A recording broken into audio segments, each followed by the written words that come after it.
شیخ الحدیث حضرت مولانا شهیدوی صاحب یو ډېر اهم بیان او د دې زمانې سره متعلق ډېر اهم بیان یې کړی دی. تاسو ټول ورسره ووایئ. ته په ګن باندې اخته کړي ماشومانو سره مو به کټ کې به پروتي ماشوم او په اوړي کې به په سر څادر اچولي. مور ورته وایي بچې سر و څادر لرکه ګرمي ده. نه مورې سر مې خوږېږي تبه مې ده. تبه یې نه ده په څادر کې دننه فلمونه ګوري. زه حیران په دې چې زمونږ د خلکو الله سره او رسول سره توجه څه شوه. دې وخت کې د دنیا نظام چلول څه منع نه دی. یو سړی د کالج کې سبق هم وایي، تجارت دې هم کوي، زمینداري دې هم کوي، نوکري دې هم کوي، زراعت دې هم کوي، خو خدای دې ورسره نه یېروي. او که دې کارونو سره د خدای یېر کړه نو ځان له دې دنیا هم تباه کړه او آخرت دې هم تباه کړه.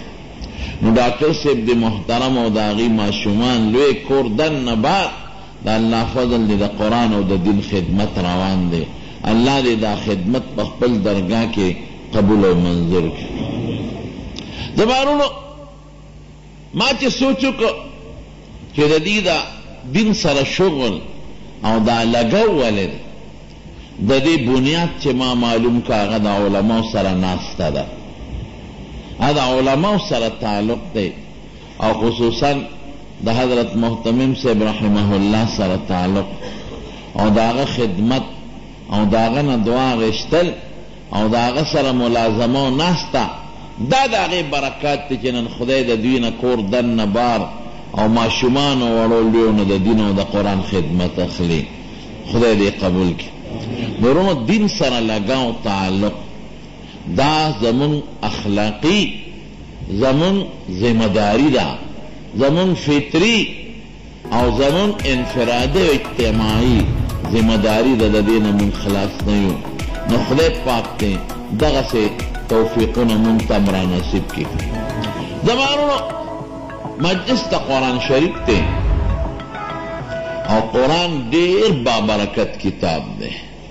د خدای ذات د الله کلام دی او د خدای پاک خبرې دی. نو د الله د ذات چې څومره برکات دی دقسې د خدای د کلام هم برکات دی. د خدای د ذات چې په مونږ کوم انعامات دي قسم دی که د هغې مونږ شکریا ادا کولی شو. دومره نعمتونه مونږ له خدای را کړي دي. قرآن شریف کې الله فرمایي وَإِن تَعُدُّوا نِعْمَةَ اللَّهِ لَا تُحْصُوهَا إِنَّ الْإِنسَانَ لَظَلُومٌ کَفَّارٌ. وی که تاسو زما د نعمت شکریا ادا کوئ نو شکریا نشئ ادا کولی ځکه ډېر زیات دي، ډېر زیات نعمتونه دي. خو الله ګیله کوي و انسان ناشکره دی او ډېر ظالم دی. وی ناشکره ولې دی؟ دی چې چرته اوبس کې د دا ونه وي چې الحمدلله، دی چې ډوډۍ خوري دی چته م نه وایي الحمدلله، دی چې کور ته خپدن نه کي دی چته نه وایي چې الحمدلله، دی چې جامې واچوي دی چرته نه وایي الحمدلله، دی چې بچي ته وګوري دی چرته نه وایي چې الحمدلله. دا ناشکره شو. او ظالم ولې دی؟ د خدای د عظیمو قدرتونو ته ګوري او دی د خدای د قدرت نه چته م زما طرف ته توجه نه کړه. حضور پاک چې به د شپې کلم راویښ شو او د انور ته او د سپوږمۍ او د ستورو ته به یې کتل نو داسې به یې وفرمایل ان فی خلق السماوات والارض واختلاف الليل والنهار لآیات لأولی الالباب. د دې نه به یې د خدای قدرتونه معلومول. مونږ ورته ګورو مونږ چته دا ونه وایي چې خدایه څومره لوی اسمان دې پیدا کړی دی او ستا به څومره لوی قدرت او طاقت دی، څومره ښکلی نور دې پیدا کړی دی او څومره ښایسته ستوري دې پیدا کړي دي. خدایه ته به څومره ښکلی، الله ته به څومره لوی او قسم دی چې دا ټولې زموږ ستاسو د خدمت دپاره پیدا کړي. دا مخامخ نور چې تاسو ته ښکاري دا به څومره او څومره لرې دی. موجوده ساینسدانان وی دا د ځمکې نه 9 کروړه او 13 لاکه میله لرې دی.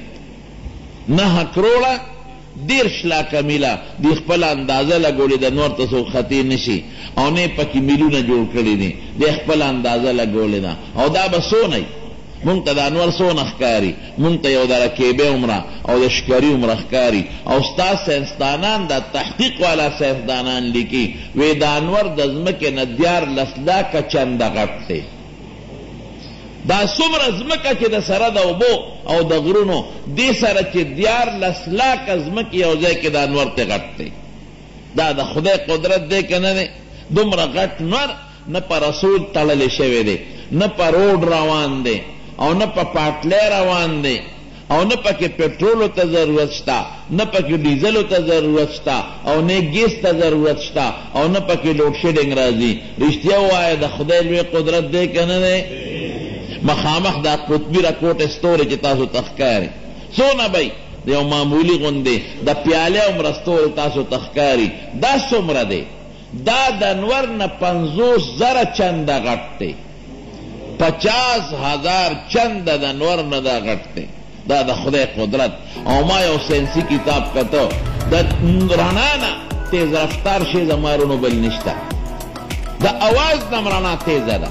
مونږ چې اواز کوو اواز څونه تیز دی، جس چې کله غر ناري کی مونږ وایو چې بره وګوره لرې تلي، هغه اواز یې مونږ ته رستو را رسېږي.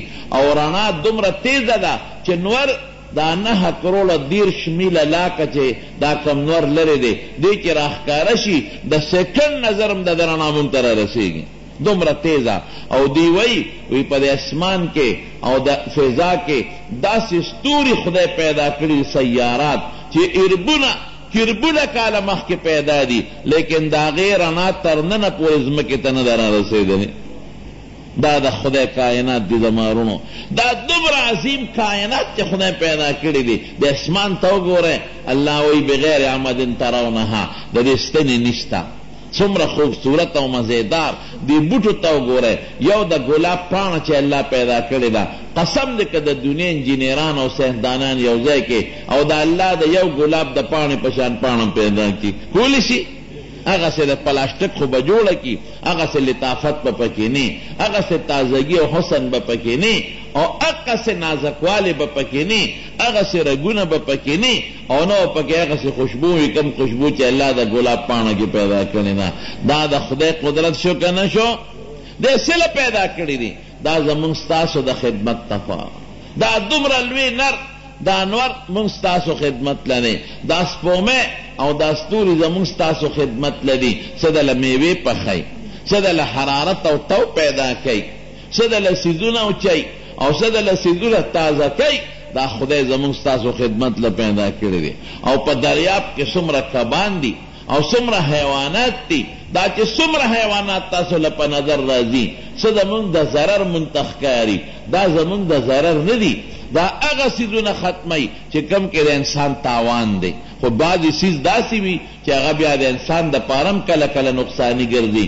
نو دا کائنات خدای څه دپاره پیدا کړي دي؟ جواب راکړئ. سلا مونږ دپاره. څه پیدا کړي دي؟ مونږ دپاره. نو انسان څونه قیمتي شو، لیکن مونږ خدای پرېښی دی. خفه کېږئ مه، مونږ د خدای په مقابله کې شیطان انغښتی دی. مونږ د خدای رضا رستو کړې ده او د شیطان رضا مخکې کړې ده. او شیطان له موقع ورکو. موقع ما ته یو سړي ټلیفون وکړو، وی سار پاسېدی نشم، څه دم راته وښایه سار مانځله نشم پاسېدی، دم راته وښایه چې سار مانځله پاسم. ما لکه خپې دي جوړې دي که رنځورې دي؟ وی نه خپې خو مې شکر الحمدلله ټیک دي.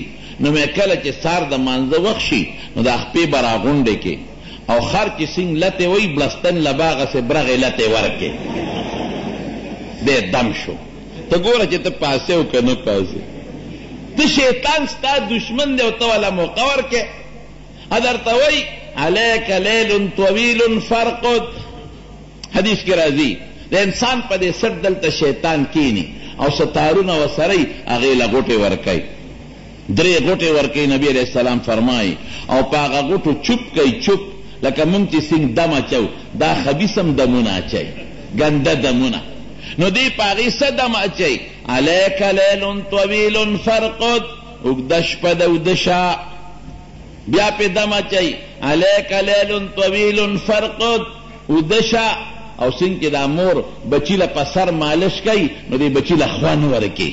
تیل ولا پوری کی کنا نو خون ورکی نو خوب ولا ورشی نو دا مردارم در لمالش کئی څنګه مالش کئی حضور پاک نے اوزل یو سړی تپوس وکړ وی دا پلان کې سړی سار نه پاسی وی ذاک رجل بال الشیطان فی اذنیه شیطان د متیازو مالش نه لکای دا د حضور پاک وینا ده په دې غوږ کې درته متیازې کوي خو چې څنګه دې نه ښکاري متیازې هم نه ښکاري شیطان خو پوره خبیث دی که نه په مختلفو طریقو سړي له راځي او سړي له ګمراه کولو کوشش کوي او د جنت نه د لرې والي کوشش کوي او موږ له موقع ورکوو موږ دمونو پسې ګرځو سړیه پړستن له ته ورکوه ته دم ټیک ته په خپل ځای ښه شی دی خو شیطان هغه خبیث دی چې د سره به په مختلفو طریقو مقابلې کوي یو سړی د دیوال سوري ته ملاستو سوري ته ملاستو ودو شیطان راغی وی لقاو وی پاسا وی ظالمه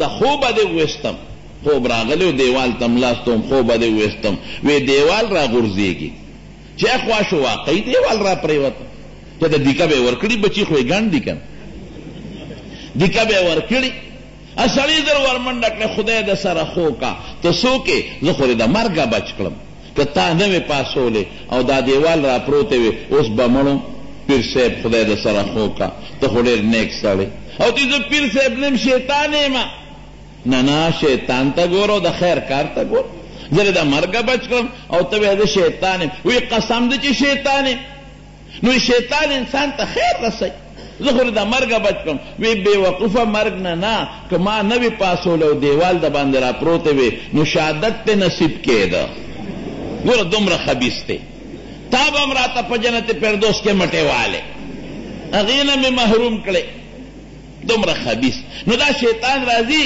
او موږ ته چالونه جوړوي یو چال یې چې اوس ما تا ته جوړ کړی دی درته ښیم وخت لږ دی جلکی درته ویم وخت کم دی یو چال چې موږ پې اوس تباه کړي یو او امت یې پې ګمراه کړی دی ابه څه شي وی لکه دایي نه دې ته څه وایي موبایل ورته وایي بشیر جان سره څلور جیب کې پراته دي موږ یو نه شو ګرځولی د سره څلور پراته دي څلور یعنې ویې لټوې څلور کرو نه ختل زه به جرم ورکړم څلور ورسره جیب کې پراته دي یو غوږ ته نیسي او بل غوږ ته نیسي خدای چې هغه دوه سپیر ساتي دې موبایل خلک غرق او تباه کړل قسم دې خلک یې غرق کړل اومې زموږ طالبان غرق کړل او اومې عوام الناس غرق کړل دې موبایل کې چې کم ګندونه نن خلک ګوري کم ګندونه توبې وباسئ قسم دې زه نن د دې موبایل نه چې څونه یریږم د نیکۍ کارونه پکې شکر دې شته که چا سره پې د دین خبرې وکړي د مسلې تپوس وکړي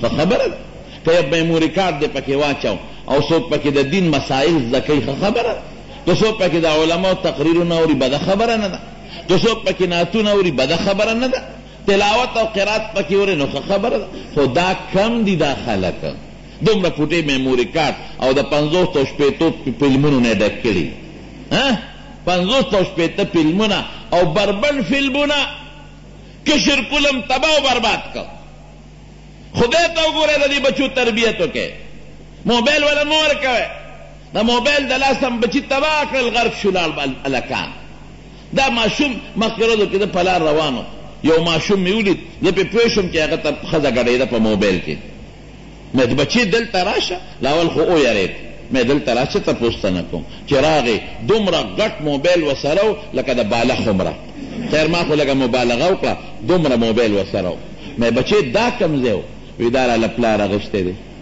مې ته ډایرکټر صاحب یې که سیکرټري صاحب یې او که ته وزیر اعظم صاحب یې او که ته څه مفتي چې خلکو له مسلې جوابونه ورکوې دا څه لګر دی وی دا راله پلار اخیستی دی مې پلار دې ډېر بېوقوف دی پلار دې هوښیار نه دی قمقل دی چې ته په ګن باندې اخته کړي ماشومانو سره موبایل کټ کې به پروتي ماشوم او په اوړي کې به په سر صادر اچولي مور ورته وي بچې سر و صادر لرکه ګرمي ده نه مورې سر مې خوږېږي تبه مې ده تبه نه ده په صادر کې دننه فلمونه ګوري د نن زمانې دا ماشومان دوی پی ایچ ډي کړې ده دا دومره هوښیاران دي که نه د دې موبایل د لاسه مونږ له په موبایل چل نه راځي والله دوی پر څه پوهي دا واړه واړه پوټینې پوټینې مهرباني وکړئ قرآن ته دا بچي کښېنوئ موبایل د لاسه مونږ ته به ټیلیفون وشي اکثر به ټیلیفون وکړي څنګه بس هلکه دوه خبرې په موبایل کوه خیر الکلام ما قل ودله ټیلیفون به وشي مولوي صاحب څنګه ښه یم طبیعت دې څنګه دی ښه دی بیا څنګه بیا هم ښه یم نور څنګه نور هم ښه طالبان څنګه دي ښه دي بیا څنګه دي هلکه بیا هم ښه دي هلکه دا اوس فضول خبرې نه دي وخت خپل هم ضایع کېده بل پیکج یې پکې چولي که پیکج یې چولي په یو ګنټه په یو په 4 روپۍ باندې په 5 روپۍ یو ګنټه 2 ګنټې خبر وخت ضایع شو لار برباد شو یو شوار اوس په 15 په 10 روپۍ وخت تباه شو د دې موبایل د لاسه دا وخت خدای دې له درکړی دی والله اخرجکم من بطون امهاتکم لا تعلمون شیئا الله وی د مور د ګېډه مې ویستلې هېڅ نه خبر نه وی جعل لكم السمع وجعل لكم السمع دا غوږونه مې دله درکړل دې دپاره چې ته پې په موبایل ګانې اورې دې دپاره چې ته پې سندرې اورې اول ابصار سترګې مې دله درکړې دې دپاره چې ته پې تصویرونو ته ګورې ته پې بربند فلمونه ګورې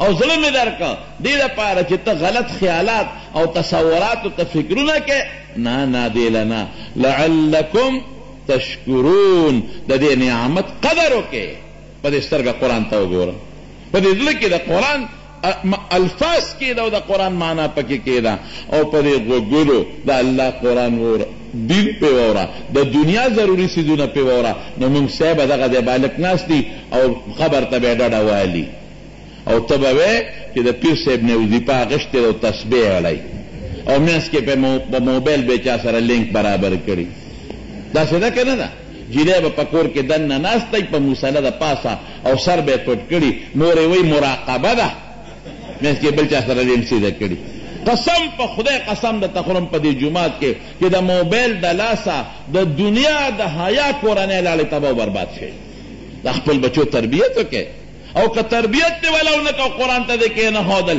تباه به شي بچي دې ګورئ غرق به شي چې تربیت ولو نه کې بیا نه پلار پېژنې او نه مور پېژنې